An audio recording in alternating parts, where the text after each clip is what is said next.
Hola, ¿cómo están? Estamos nuevamente con el libro de biología de Solomon, Berg y Martin en la 9ª edición. El día de hoy nos toca ver el capítulo 1.2, que son las características de la vida. Recordar que en el capítulo pasado vimos los 3 temas básicos de la biología, que básicamente eran evolución. Lo único que podemos decir de evolución es que nos va a ir mostrando cómo las poblaciones de organismos van evolucionando a través del tiempo a partir de formas primitivas de vida. O sea, de cómo algo muy básico va evolucionando, se va transformando a algo mucho más complejo, se va adaptando al ambiente. Básicamente evolución es cambio con el tiempo, quédense con eso. Luego también vimos que otro tema básico de la biología, ¿sí? Los 3 temas básicos de la biología, tenemos transferencia o flujo de información. Sí, obviamente la información tiene que ser transmitida dentro y entre los organismos, ¿cierto? Deben poder recibir la información de su entorno y además su cuerpo también tiene que poder transmitir esta información entre sí. Claramente toda esta supervivencia va a depender de la transmisión ordenada de la información. Y por supuesto la evolución va a depender de la transmisión de la información genética de una generación a otra. O sea, para que haya un cambio, ¿cierto? A partir de las primeras formas de vida, un cambio con el tiempo. ¿Cómo va a ir cambiando? Bueno, a través de la transferencia de la información. ¿Sí? Bien. Luego también tenemos la transferencia o flujo de energía, no de información. Todos los sistemas vivos requieren de energía para funcionar, ¿cierto? La mayor parte de la energía de los seres vivos proviene de la luz solar. ¿A qué me refiero? ¿Es que salgo al sol y recibo mucha energía? No.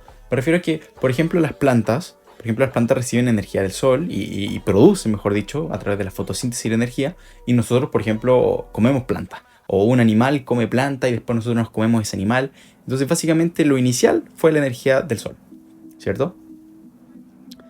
Eso fue lo que vimos. Bueno, ahora vamos a ver lo que son las características de la vida, ¿cierto? O sea, nuestro objetivo de aprendizaje, cuando terminemos este video, vamos a ser capaces de distinguir entre seres vivos y cosas no vivas mediante la descripción de rasgos que caracterizan a los organismos vivos. Siempre ha estado este debate de, por ejemplo, de ¿los virus son vivos o no son vivos? ¿Sí? Mucha gente dice, no, los virus no están vivos, pero ¿cómo es posible que los virus se puedan reproducir? ¿Cómo lo hacen? ¿Se reproducen? Bueno, nosotros vamos a poder luego de este video tener nuestra propia opinión y decir sí, los virus son vivos o no son virus. Porque es un tema que de hecho aún para algunos sí son y para otros no. Bien, entonces vamos a comenzar. Nos dice, es fácil reconocer que un árbol de pino, una mariposa y un caballo son seres vivos, mientras que una roca no lo es. ¿Sí? A pesar de su diversidad, los organismos que habitan en nuestro planeta comparten un conjunto de características comunes. ¿Sí? Los organismos comparten un conjunto de características comunes que lo van a distinguir de las cosas inertes. Eso es muy importante, ¿cierto? Hay ciertas características que hacen que nosotros seamos diferentes a las rocas o a cosas que no están vivas. Estas características incluyen una clase precisa de organización, crecimiento y desarrollo, metabolismo autorregulado y la capacidad de responder a los estímulos. También tenemos reproducción y la adaptación al cambio ambiental. ¿Qué quiere decir todas estas cosas para la persona que no haya entendido? Significa que todos los seres vivos, por ejemplo, un cerdo, una vaca, una planta, una persona, todas, ¿qué tienen en común? A pesar de ser tan diferentes, de existir tantas especies vivas que tienen en común, todas estas características, ¿cierto? Todos nos crecemos, desarrollamos, tenemos un metabolismo autorregulado, respondemos a estímulos, nos reproducimos y nos adaptamos al cambio ambiental. Cosa que no hacen las piedras, por ejemplo. Bueno, lo primero que vamos a ver es que los organismos están compuestos por células, ¿sí? Aunque varían mucho en tamaño y en apariencia, todos los organismos consisten de unidades básicas llamadas células. Unidades básicas. Este concepto es clave. La unidad básica que compone a todos los seres humanos se llaman células. Las nuevas células se forman solo por la división de células previamente existentes. Las nuevas células se forman solo por la división de nuevas células, o sea, división de células previamente existentes. O sea, no es que salgan células de la nada. No. Para que para que nazca, se produzca una nueva célula, viene de la división de otra célula anterior. De todas formas, como aquí dice, se va a analizar más a fondo en el capítulo 4, que es la teoría celular. Bien, la teoría celular es el concepto unificador fundamental de la biología. Bueno, pero por ahora solo quedémonos eso, que la unidad básica que compone el ser humano se llama célula y que toda nueva célula, recién nacida, proviene de otra que ya estaba, ¿sí? Como que esa célula madre tuvo un hijo que era una célula, ¿sí? No es que de la nada surja una célula. Bueno, dice que algunas de las formas más simples de vida, como los protozoarios, estas son las formas más simples de vida, tales que como los protozoarios, son organismos unicelulares. ¿Qué significa eso? Significa que cada uno consta de una sola célula. O sea, unicelular, una sola célula. Figura 1.1. Figura 1.1a. Esta debe ser, ¿no? Sí. Los organismos unicelulares constan de una compleja organización de la célula que realiza todas las funciones esenciales para la vida. Los ciliados, como este Paramecium, se mueven batiendo sus cilios de aspecto piloso. Los cilios son como unos pequeños vellos, unos pequeños pelitos que tienen, que los van moviendo y de esa forma avanzan. Este protozoario, ¿cierto? Protozoario es un organismo, la forma más simple de vida, ¿cierto? Es unicelular, significa que está compuesto por una célula, pero muy complejo porque esa célula tiene que realizar todas las funciones esenciales para la vida. Bueno, por el contrario, el cuerpo de un perro o un árbol de arce están formados por miles de millones de células. En este tipo de organismos multicelulares complejos. Ok, entonces ya tenemos dos conceptos muy importantes. Unicelular, tiene una pura célula, una sola célula. Multicelular, como su nombre lo indica, muchas células, más de una. ¿Ok? Como ejemplo, me dieron a este búfalo africano. Un búfalo africano. ¿Sí? El nombre científico de este búfalo africano es Syncerus cafer. Y la hierba que pastan pueden consistir en miles de millones de células especializadas. Eso es importante. Células especializadas para realizar funciones específicas, ¿sí?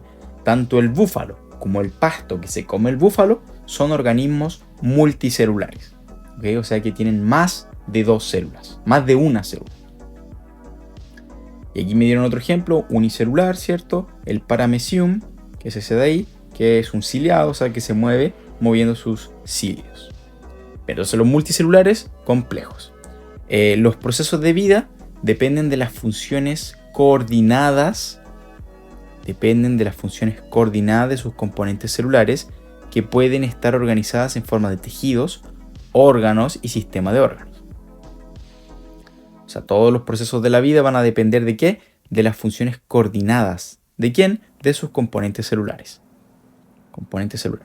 O sea, estos componentes celulares que conforman los organismos tienen que estar coordinados, trabajando en conjunto, ¿sí? ¿De qué forma pueden estar juntos? Como tejidos, órganos y sistemas de órganos, que vamos a ver más adelante. O sea, es vital que todo esté funcionando en coordinación, en conjunto, para que todo funcione de forma correcta. Bien. ¿Qué más tenemos? Dice que cada célula está envuelta por una membrana plasmática. Miren, cada concepto importante lo voy a subrayar de color verde. ¿Ok? Y los significados de color azul. Bien. Bueno, entonces cada célula está envuelta por una membrana plasmática. ¿Qué hace esta membrana plasmática? La protege y la separa del medio ambiente externo que la rodea. O sea que esta membrana plasmática sería como una especie de pared que la va a proteger de todo lo externo a lo que se exponga la célula, ¿cierto? Esa es la membrana plasmática. La protege y la va a separar del medio externo que la rodea. ¿Ok? Bien. Vean este ejemplo. Véanlo como una especie de piscina. Una piscina que tiene agua, ¿cierto? Estas piscinas que son de plástico, tienen paredes. Asimismo en la membrana plasmática, protege al agua que está dentro de todo lo que está afuera, ¿sí? Bien. Hace que no se salga también el agua. Bien. Continuemos. Dice que la membrana plasmática, además, voy a seguir subrayando membrana plasmática, la membrana plasmática además regula el paso de materiales entre la célula y su entorno, ¿sí? O sea que esta pared que tenemos acá regula, o sea, se encarga de que entren cosas o que salgan cosas. Puede que salgan desechos, basura, o que entren cosas importantes, materiales importantes que la célula va a utilizar para producir energía y diferentes cosas. O sea que la membrana plasmática es importante, ¿cierto? No solo la va a proteger y la va a separar del medio externo, sino también que se va a encargar de que entren y salgan cosas, ¿sí? Regular el paso de materiales entre la célula y su entorno. Bueno, las células también tienen moléculas especializadas, que contienen instrucciones genéticas y transmiten información genética. En la mayoría de las células, las instrucciones genéticas están codificadas en el ácido desoxirribonucleico, conocido simplemente como ADN. El ADN entonces es el ácido desoxirribonucleico. Dentro de él tenemos nuestras instrucciones genéticas, ¿sí? Las instrucciones genéticas. Bien. Esas instrucciones genéticas le van a indicar a cada célula hacer tal función. Por ejemplo, tú te vas a encargar de producir energía, tú de producir proteínas, de arreglar tal cosa, ¿sí? Toda esa información genética entonces va a estar dentro del material genético, el ADN. Bien.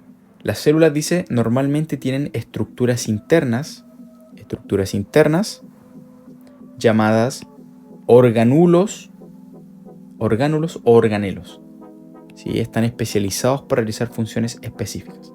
O sea, dentro de nuestras células, ¿sí? Vamos a tener, ojo que dice, normalmente hay células que no tienen organulos, ¿ok? No dice todas tienen, no todas tienen. Pero generalmente, ¿sí? Vamos a tener en el caso de que tengan membrana plasmática y tengan organulos, ciertas cosas dentro, ciertas estructuras, como nuestro corazón, por ejemplo. Las células igual tienen ciertas estructuras que se encargan de realizar funciones específicas. Bueno, primero hay que entender que hay dos tipos diferentes de células. Eso es lo que les decía, que no todas tienen organulos. ¿Cuáles tienen y cuáles no? Bueno, tenemos dos tipos de células diferentes. Primero tenemos las células que son procariotas. Procariotas o procariontes. Y también tenemos las eucariontes o eucariotas. Son dos, procariotas, eucariotas. Bueno, las primeras son las células procariotas. Dice que son exclusivas de las bacterias y organismos microscópicos llamadas arqueas. ¿Okay? Células procariotas son bacterias y organismos microscópicos llamados arqueas. Dice que todos los otros organismos se caracterizan por sus células eucariotas. Todos los otros células eucariotas. ¿Cuál es la diferencia? Bueno, dice que en general estas células contienen diversos organulos delimitados por membranas, incluyendo un núcleo. Esa va a ser la principal diferencia. Este núcleo contiene el ADN, lo alberga. Las células procariotas son estructuralmente más simples, no tienen un núcleo ni otros organulos delimitados por membranas. Bien, vamos a explicar todo nuevamente para que quede claro. Pensemos en este Paramecium. Es un organismo unicelular. Sí, pero piensen que es una célula, ignoren que es un Paramecium. Sí, es una célula común. Bien, las células, nuestras células, todas las células, tienen algo que se llama membrana. ¿Ok? Esta membrana lo va a proteger de todo lo que hay en el exterior, ¿sí? Y también, aparte de proteger, se va a encargar de que entren cosas adentro de la célula o que salgan cosas, ya sean materiales o desechos. Materiales de construcción para producir cosas. Tenemos dos tipos de células. Eso es clave. Tenemos las que son eucariotas, que son más complejas, y también procariotas, que estas son básicamente bacterias bacterias y arqueas, generalmente, porque hay más, creo. Y arqueas. Dentro de los eucariotes, en cambio, tenemos todo lo otro, las plantas, los seres vivos, todo eso. Okay, o sea, me refiero animales, todas esas cosas que son mucho más complejas, que son multicelulares generalmente. Bueno, los eucariotas, o sea, los eucariotes, sí, eucariontes, vamos a ver, eucariontes, contienen aparte de la membrana organulos que tienen sus propias membranas. O sea, son órganos, ¿cierto? Organulos que se llaman, que tienen sus propias membranas, sus propias paredes que los protegen. ¿Ok? Y estos organulos desempeñan funciones específicas. Por ejemplo, este se va a encargar de hacer tal cosa y esta se va a encargar de hacer otra cosa. ¿Ok? Y esa información, qué tiene que hacer tal cual. Por ejemplo, ¿cómo sabe esta que tiene que hacer tal cosa? Bueno, todo eso está codificado, o sea, está hecho con la información genética. Ese mensaje de las instrucciones que tienen que hacer está en lo que se llama material genético. ¿Sí? El material genético contiene esas instrucciones que le indica a cada parte de las células qué hacer. ¿Ok? ¿Dónde se encuentra ese material genético? Bueno, en las células eucariotas o eucariontes, se encuentra en otra parte que se llama núcleo. El núcleo de las células, como el corazón, el cerebro, mejor dicho, el cerebro de la célula. Aquí se encuentra todo el material genético. ¿Ok? En cambio, en las células que son más simples, que son las procariotas, este material genético está suelto a través de toda la célula. Está adentro, por ahí libre. No tiene una membrana, no tiene una cáscara que lo protege. ¿Ok? Bueno, eso es más que nada lo que vimos ahí. Bien. Y claro, también estos procariotas no tienen otros organulos, estos como organulos, claro, con membranas. Está todo suelto, está todo libre ahí dentro de la célula. Bien. ¿Qué más vamos a ver? Ya vimos que los organismos están compuestos por células. Eso es lo más básico de la biología que podemos entender. De todas formas, en el capítulo 4 lo vamos a ver más a fondo, más a detalle, todo lo que tiene que ver con la teoría celular y todo eso. Bien, también tenemos que los organismos crecen y se desarrollan. Si esta es otra característica de todos los organismos vivos. Todos crecen y se desarrollan. Una roca, una piedra, no crece ni se desarrolla. En cambio, una planta, un cerdo, un pollo, un humano, sí lo hace. Entonces aquí tenemos un concepto que dice crecimiento biológico. Bueno, este crecimiento biológico implica un aumento en el tamaño de las células, ¿sí? Aumento en el tamaño de las células individuales de un organismo. También puede ser en el número de las células o en ambos, ¿sí? O sea, el crecimiento biológico implica que las células van a crecer de tamaño o que van a haber muchas más, van a aumentar en el número. O también que van a crecer muchas y grandes, ¿sí? El crecimiento puede ser uniforme en las diversas partes de un organismo. Uniforme quiere decir que puede ser en todas las partes por igual, ¿sí? O puede ser mayor en algunas partes que en otras. O sea, puede ser uniforme o también puede ser que una parte crezca más que la otra. Dice que haciendo que las proporciones del cuerpo cambien a medida que se produce el crecimiento. Proporciones del cuerpo cambian a medida que se produce el crecimiento. A medida que va creciendo el cuerpo, van cambiando las medidas. Bueno, algunos organismos, por ejemplo, la mayoría de los árboles, continúan creciendo durante toda su vida. Durante toda su vida, nunca paran de crecer. La mayoría de los árboles. Muchos animales tienen un periodo de crecimiento definido que termina cuando alcanzan el tamaño característico de un adulto. Al llegar a ser adultos ya dejan de crecer, dejan de desarrollarse. Bueno, un aspecto interesante del proceso de crecimiento es que cada parte del organismo sigue funcionando normalmente a medida que crece. Eso es muy interesante. Cada parte del organismo sigue funcionando a medida que crece. No es que, ok, vamos a parar de realizar todas las funciones, vamos a esperar que crezcamos. No, sigue funcionando todo a medida que va creciendo. O sea, eso es muy interesante. Bueno, también tenemos que los organismos vivos se desarrollan conforme crecen. Bueno, eso es obvio. A medida que vamos aumentando, nos vamos desarrollando, mejorando. Dice que el desarrollo incluye todos los cambios que tienen lugar durante la vida de los organismos. Todos los cambios que tienen lugar durante la vida de los organismos. Ese es el desarrollo. Todos los cambios. Al igual que muchos otros organismos, cada ser humano comienza su vida como un huevo fertilizado que crece y se desarrolla. Las estructuras y la forma del cuerpo que se desarrollan están delicadamente adaptadas a las funciones que el organismo debe realizar. Eso es importante. Las estructuras y la forma del cuerpo están adaptadas a las funciones que el organismo debe realizar. Ok. Bueno, esa sería otra característica, que los organismos crecen y se desarrollan.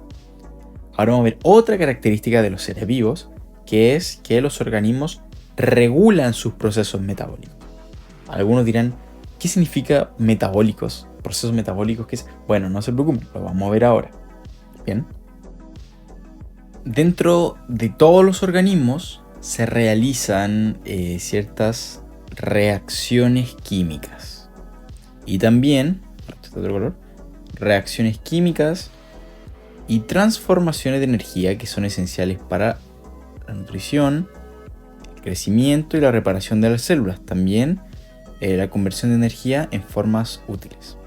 ¿Ok? Esto ocurre dentro de todos los organismos. O sea, de usted, señor, persona que está escuchando este video, está viendo este video, dentro de su organismo se están en este momento realizando reacciones químicas y transformaciones de energía. ¿Sí? Estas transformaciones de energía y reacciones químicas nos sirven a todos para la nutrición, el crecimiento, reparación de células y todos esos aspectos. Entonces, la suma de todas estas actividades químicas, del organismo, es lo que se conoce como metabolismo. ¿Ok? Todas estas actividades químicas se llama metabolismo. O sea que los organismos regulan sus procesos metabólicos, o sea, regulan todas las actividades químicas que ocurren dentro de él. Bien. Los procesos metabólicos ocurren de manera continua en todos los organismos y deben ser cuidadosamente regulados para mantener una homeostasis. O sea, ¿cómo? ¿Qué es la homeostasis?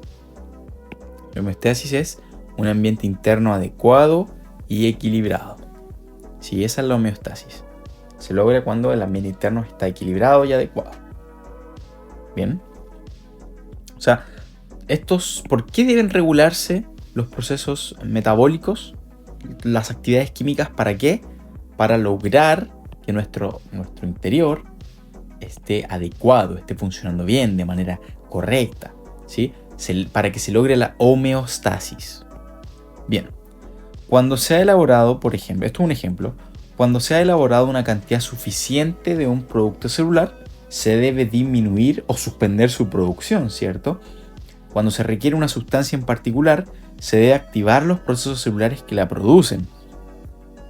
Estos mecanismos homeostáticos son sistemas de control de autorregulación que son muy sensibles y eficientes, ¿cierto? O sea, tal cual estos ejemplos que muestro el libro. Cuando necesitamos tal cosa, nuestras células necesitan energía. ¿Qué va a hacer nuestro cuerpo de forma inteligente? Producirla. ¿Sí? Va a tener ciertos mecanismos homeostáticos, mecanismos para equilibrar el ambiente interno que se van a encargar de darle todo lo que necesita. ¿Bien? Y estos mecanismos son muy sensibles y eficientes, muy eficientes. Bueno, aquí tenemos un ejemplo. Dice que la regulación de la concentración de la glucosa, esto lo voy a anotar como ejemplo, la regulación de la concentración de la glucosa, que la glucosa es un azúcar simple. Bueno, la regulación de la concentración de la glucosa en la sangre de los animales complejos, es un buen ejemplo de un mecanismo homeostático. ¿Sí? Bueno, aquí nos van a explicar más o menos cómo funciona la regulación de la concentración de la glucosa en la sangre.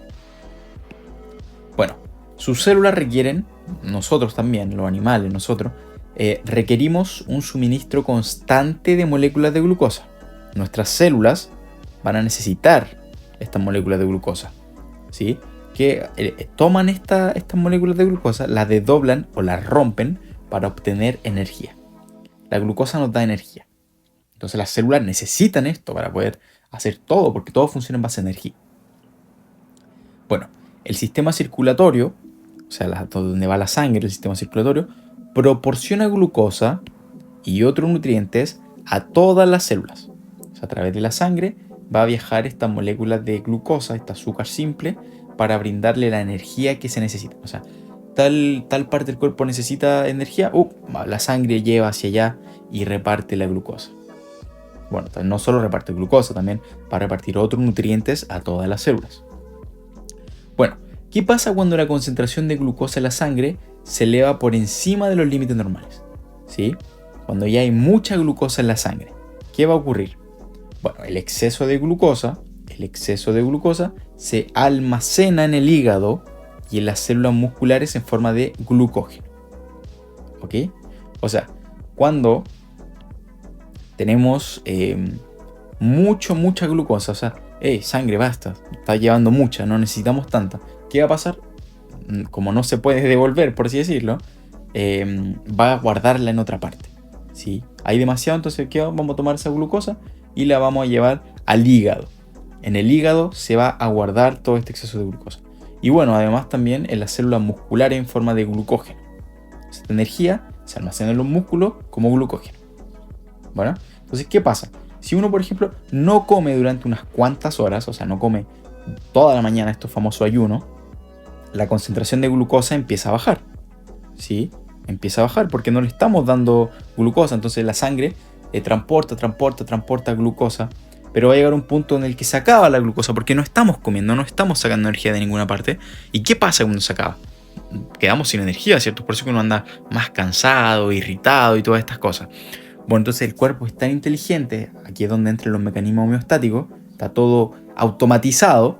El cuerpo, ¿qué va a hacer? Va a convertir los nutrientes almacenados en glucosa,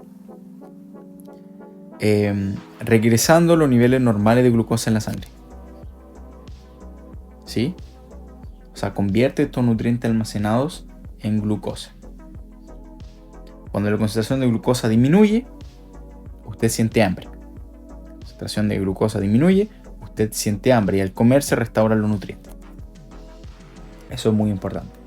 O sea, cuando nosotros no comemos por mucho tiempo, acordarse que en el músculo se guardaba como glucógeno, entonces toma este glucógeno de la reserva, quedamos cortos, no tenemos glucosa, tomamos el glucógeno y lo volvemos a convertir en glucosa para que nos sirva y les dé la energía a la célula. Este es un ejemplo de un mecanismo homeostático. Lograr el equilibrio, que todo esté en paz, que todo esté tranquilo. ¿Sí?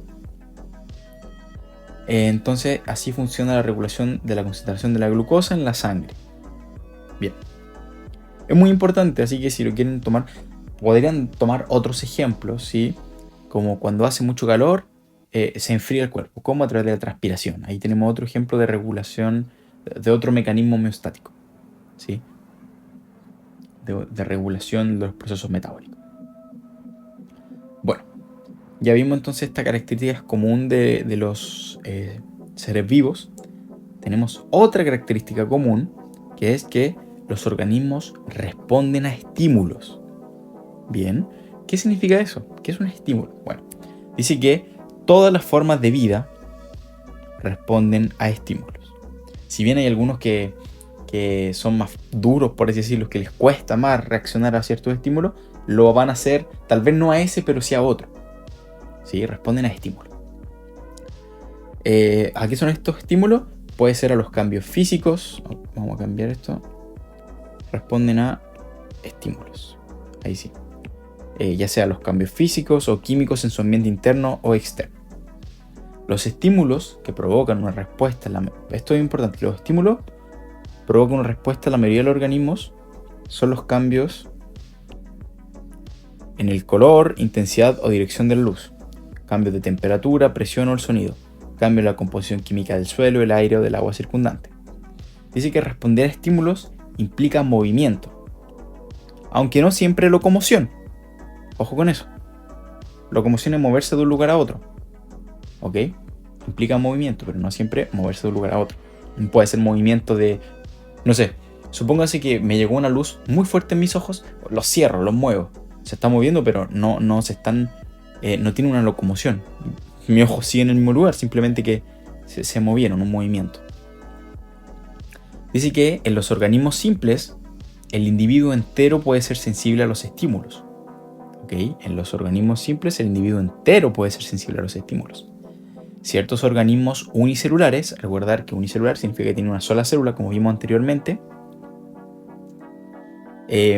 por ejemplo, responden a la luz brillante retirándose. O sea, si nosotros a un organismo unicelular le aplicamos una luz fuerte, responden a esta luz brillante, retirándose. En algunos organismos, la locomoción se logra mediante la lenta formación de prolongaciones. Esto es importante. La locomoción se logra, en algunos, se logra mediante la lenta formación de prolongaciones o pseudópodos de la célula. Se llama el proceso de movimiento ameboide. Ok. ¿Qué es ese movimiento ameboide? La formación de prolongaciones o pseudópodos de la célula. Bien, no importa si no se lo aprenden, no es algo muy relevante ahora. Esto es recién una introducción. Bueno, dice que otros organismos se mueven batiendo las diminutas extensiones pilosas de la célula llamado cilio, ¿sí? O de estructuras más grandes conocidas como flagelos. Dice que algunas bacterias se mueven haciendo rotar sus flagelos. Figura 1.2. Aquí tenemos un movimiento biológico. Dice que estas bacterias, llamadas Helicobacter pylori, Helicobacter pylori, equipada con flagelos para su locomoción, se han relacionado con las úlceras de estómago. La fotografía fue tomada con un microscopio electrónico de barrido. Las bacterias no son realmente de color rojo y azul. Su color se ha mejorado artificialmente, o sea, para poder apreciarlas bien. Estas cosas que están acá, estas cosas largas, grandes, son flagelos. A diferencia de los cilios, que son pequeñas cositas, pequeños como vellitos. Sí, los flagelos son mucho más grandes. Los mueven esto, van como moviéndolo, no sé. De esta forma ellos se pueden mover, o sea, logran la locomoción. Bien, ¿qué tenemos acá? Dice que la mayoría de los animales se mueven de forma muy evidente. Se menean, gatean, nadan, corren o vuelan debido a la contracción de sus músculos. Las esponjas, corales y ostras tienen un nado libre en sus estadios larvarios, pero como adultos la mayoría son sésiles. ¿Qué significa sésiles? Dice que significa que no se pueden mover de un lugar a otro. Ok. O sea, como están chiquititos, como están pequeños, pueden moverse, pero cuando ya están adultos, son sésiles. O sea, que no se pueden mover de un lugar a otro, no tienen locomoción. De hecho, pueden permanecer firmemente unidos a una superficie. Tal como el fondo del mar o una roca, por toda su vida. Muchos organismos sésiles tienen cilios o flagelos que baten rítmicamente, llevándoles alimentos y oxígeno del agua circundante. O sea que con eso logran llevar el alimento hacia ellos. Dado que no pueden moverse, ¿cierto? Tienen que mover sus cilios y flagelos para captar alimento del entorno. Bueno, los animales complejos, cada vez que hablemos de animales complejos, piensen en animales que nosotros podemos apreciar, ¿sí? Como los saltamontes, lagartos, osos, todas esas cosas. Bueno, los animales complejos, como los saltamontes, lagartos y los seres humanos, tienen células altamente especializadas. Animales complejos, células altamente especializadas que responden a tipos específicos de estímulos. Por ejemplo, las células de la retina del ojo de los vertebrados responden a la luz, tal cual lo que le había explicado. Cuando nos aplicamos cierta luz o nos molesta, cerramos los ojos. O lo mismo en la noche, nuestras pupilas también reaccionan, se agranda o se hace más pequeña.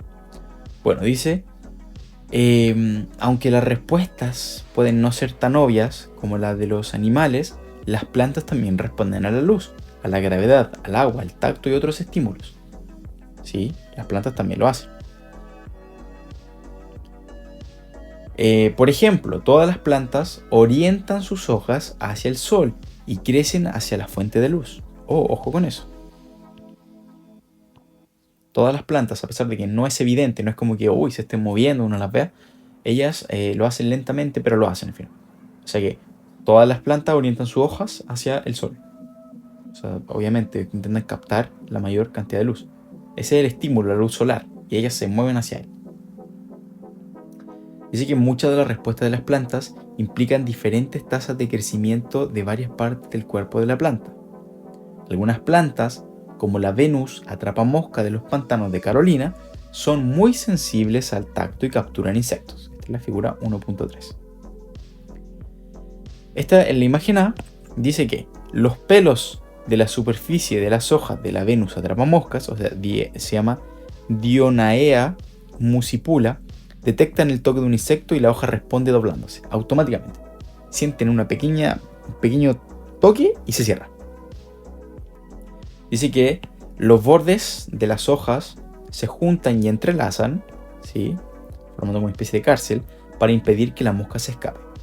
Entonces, ¿qué pasa?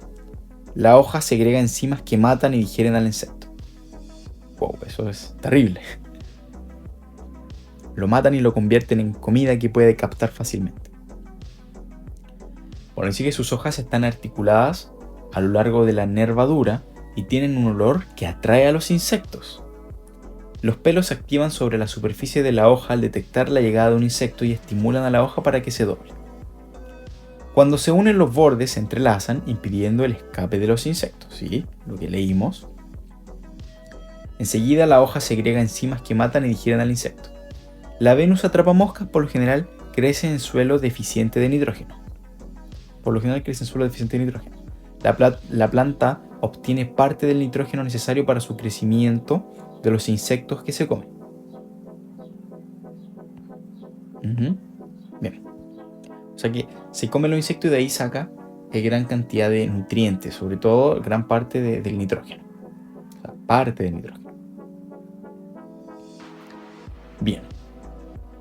Ya vimos que los organismos vivos responden a estímulos, ya sean los animales o las plantas, aunque las plantas de una forma menos evidente. Nos dieron este ejemplo de la Venus atrapamoscas. Bueno, tenemos otra característica de los seres vivos, que son que los organismos se reproducen. Las piedras no se reproducen, ¿sí? En cambio, los organismos vivos sí lo hacen. Bueno, ¿qué pasó? Dice que hace tiempo la gente pensaba que los gusanos surgían de forma espontánea a partir de la crin del caballo, del caballo en una cubeta de agua.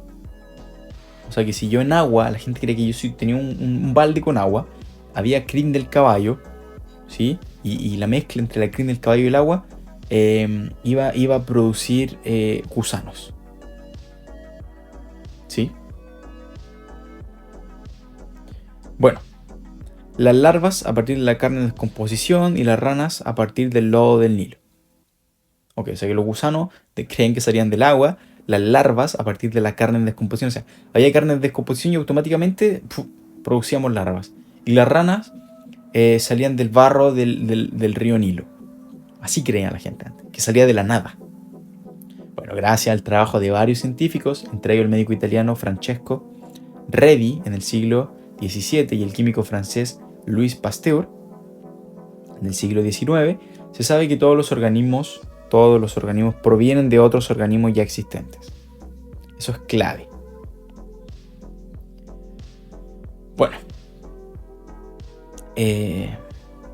Bueno, creo que aquí no explica mucho el experimento que hizo Louis Pasteur, pero de lo que yo me acuerdo, él utilizó ciertos frascos con carne, que tenía carne adentro.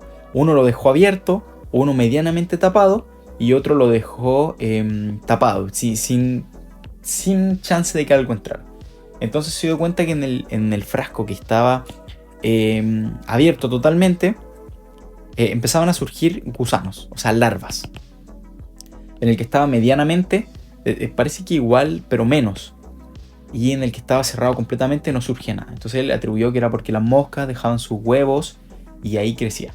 Sí, eso básicamente a grandes rasgos funciona el experimento de Louis Pasteur sobre la generación espontánea. Entonces él dijo que todos los organismos van a provenir de otro organismo ya existente, o sea, de las moscas, las larvas, no de la nada. Bueno, los organismos simples, recordar, organismos complejos, los animales y todo eso nosotros mismos. Organismos simples que tienen una célula generalmente. Bueno, los organismos simples, como las amebas, se perpetúan por reproducción asexual. ¿Reproducción asexual? ¿Qué es eso? Dice figura 1.4a, que es esta que está acá. Reproducción asexual. Wow. Es cuando un individuo da lugar a dos o más descendientes que son similares al progenitor. Dice que esta imagen muestra la división de la diflugia, una ameba unicelular para formar dos amebas. O sea, había una ameba grande, se dividió en dos chiquititas, sus hijas. Son similares al progenitor, iguales al que los produce. Bien, dice que cuando una ameba ha crecido hasta un tamaño determinado, se va a reproducir dividiéndose a la mitad para formar dos nuevas amebas. O sea, la ameba va creciendo y cuando llega hasta cierto punto dice, ok, hasta aquí voy a crecer y pum, se empieza a dividir y se forma dos amebas obviamente más pequeñas que ella, pero son exactamente iguales. Bueno, antes de que se divida una ameba, su material genético, material hereditario, todo el conjunto de genes, se duplica. Ok, eso es muy importante.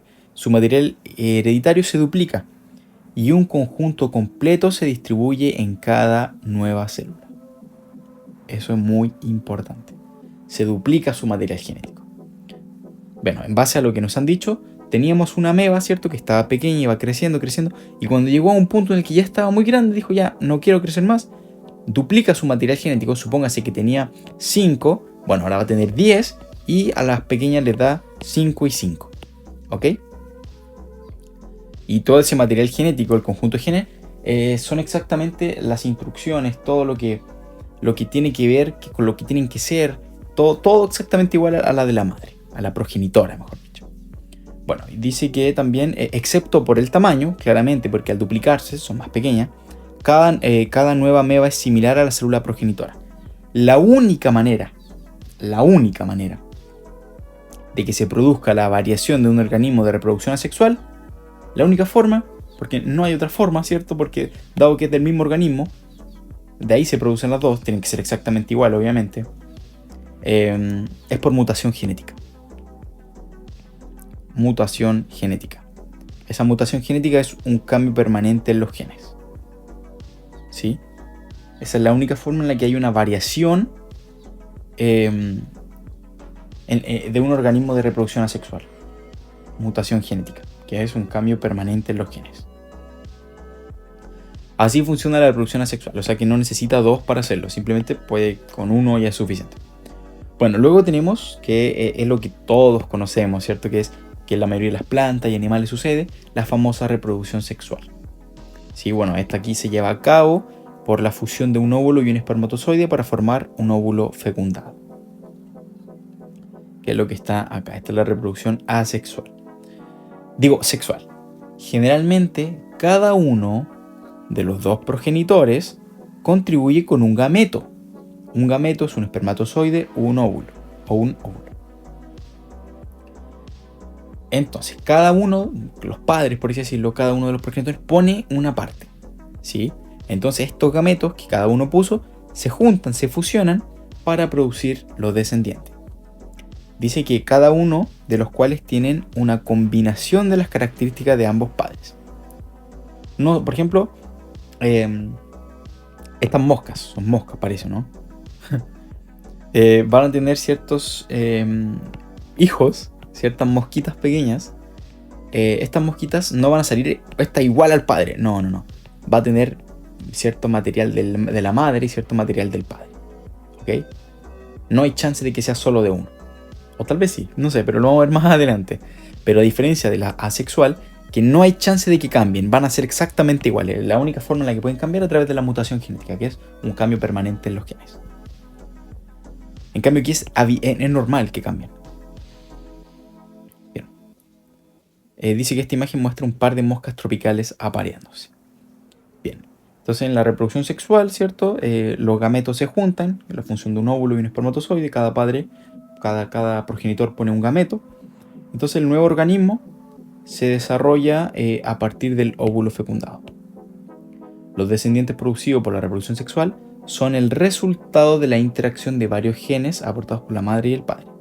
Entonces aquí hay algo muy importante, que esta variación genética es importante en los procesos vitales de evolución y adaptación. La variación genética. ¿Sí? Porque va cambiando.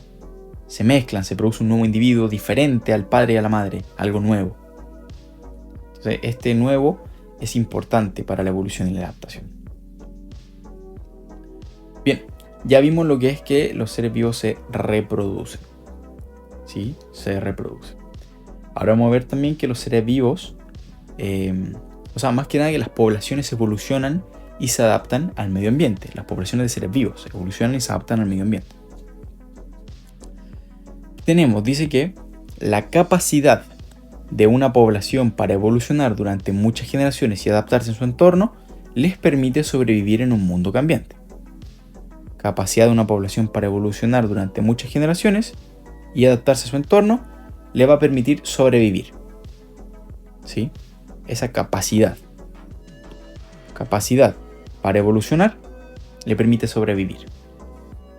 Porque el mundo va cambiando. Por lo tanto, las especies constantemente tienen que ir adaptándose, cambiando. Bueno, ahora tenemos un concepto importante que son las adaptaciones. Dice que las adaptaciones son características que se heredan y que aumentan la capacidad de un organismo para sobrevivir en un entorno particular. Las adaptaciones se heredan. O sea, se pasan a sus hijos, a sus descendientes. Y estas adaptaciones van a aumentar la capacidad para sobrevivir en un entorno particular. ¿Cierto? ¿Qué pasa si la diferencia entre un oso que está menos adaptado, ¿sí? que tiene menos adaptación que el otro, significa que uno está menos capacitado para sobrevivir que el otro en cierto entorno? Las adaptaciones le permiten sobrevivir a un entorno. Bueno, por ejemplo, la lengua larga y flexible de las ranas es una adaptación para capturar insectos. Las plumas y los huesos livianos de los pájaros son adaptaciones para volar. Y la gruesa cubierta del pelo del oso polar es una adaptación para sobrevivir a las gélidas temperaturas, a las temperaturas muy frías. Dice que las adaptaciones pueden ser estructurales, fisiológicas, químicas, bioquímicas, de comportamiento o una combinación de las cuatro. ¿Sí? O sea, puede cambiar una parte del cuerpo, puede cambiar por dentro, puede que no se note, pero realmente sí está, o puede que tenga todo eso. Dice que todos los organismos biológicos exitosos, ¿sí? Los organismos biológicamente exitosos son una compleja colección de adaptaciones coordinadas que se han producido a través de los procesos evolutivos. O sea, todos los animales que nosotros estamos viendo que tienen éxito, que se han podido, que están aquí de forma exitosa, ¿cierto? Es porque, ¿por qué han llegado hasta acá? Es porque han ido juntando, tienen una gran colección de adaptaciones, ¿cierto? Que se han ido de generación en generación pasando. Y eso le ha permitido adaptarse a los ambientes actuales. Y obviamente van a seguir cambiando. Esto es un tema de evolución, Darwin y todo eso, que lo vamos a ver mucho más adelante en capítulos posteriores. Bien, ya llegamos al repaso. Me encanta este libro porque nos hace un repaso con unas preguntas para ejercitar todo lo que vimos, a ver si lo recordamos o no. Así que vamos a realizar el repaso para darle fin al capítulo. No voy a hacer un resumen en este caso. ¿Por qué? Porque he ido básicamente resumiendo a cada rato y he estado ahondando mucho en la materia. Así que si no les quedó claro algo, por favor, vuelvan a ver el video. Pero ahora voy a encargarme de hacer el repaso. Bueno, me pregunta la primera. ¿Qué características distinguen a un organismo vivo de un objeto inanimado? Bueno, es muy simple, lo hemos estado viendo todo el capítulo. Primero, tenemos que todos los organismos vivos están compuestos por células, ¿sí? El primer capítulo que vimos. También vimos que los organismos vivos se autorregulan, regulan sus metabolismos, tienen un metabolismo autorregulado, que es lo que vimos acá. Primero, que distingue a un ser vivo de un ser inerte, primero que están compuestos por células, lo que les comenté. Luego que, lo otro que les dije, que regulan sus procesos metabólicos, ¿sí? También que crecen y se desarrollan, ¿cierto? Se reproducen, responden a estímulos, las poblaciones evolucionan y se adaptan al medio ambiente. Todas estas cosas distinguen a un ser vivo de un ser inerte. Bien. Otra pregunta dice, ¿cuáles serían las consecuencias para un organismo si sus mecanismos homeostáticos fallaran? Primero, no se llegaría a la homeostasis, o sea, al equilibrio interno. ¿Qué implica eso? Que todo no va a funcionar bien. Pueden haber problemas, o sea, de por sí van a haber problemas. Por ejemplo, ¿qué pasaría si en este problema que vimos de la regulación de la glucosa en la sangre, de este azúcar simple en la sangre, qué pasaría si no se almacenara en el hígado ni en los músculos como glucógeno? ¿Qué pasaría si estamos en un ayuno y el cuerpo no tiene de dónde sacar glucosa? Nos moriríamos, es muy simple, dejaríamos de funcionar, nuestras células no tendrían la energía suficiente, por lo tanto dejarían de funcionar. Es muy simple, se colapsaría, habría caos, no se puede pasar eso. Bueno, ¿qué más tenemos? ¿Qué se entiende por adaptaciones? Bueno, por adaptaciones yo entendí que son todos los cambios que han ido ocurriendo con el tiempo y se han transmitido de generación en generación, ¿cierto? Para hacer que los organismos puedan adaptarse a un ambiente, ¿sí?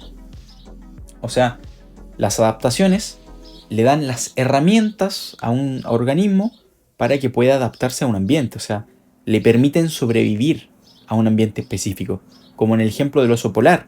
Una adaptación fue que tuvo una piel más gruesa, tuvo un pelaje, ¿cierto?, para adaptarse al frío, a un ambiente específico, a la Antártica o a estos lugares muy fríos. ¿Comprenden? Esas son las adaptaciones. Y una cosa muy importante que me gustó mucho es que todos los organismos biológicamente exitosos son una compleja colección de adaptaciones coordinadas que se han producido a través de los procesos evolutivos.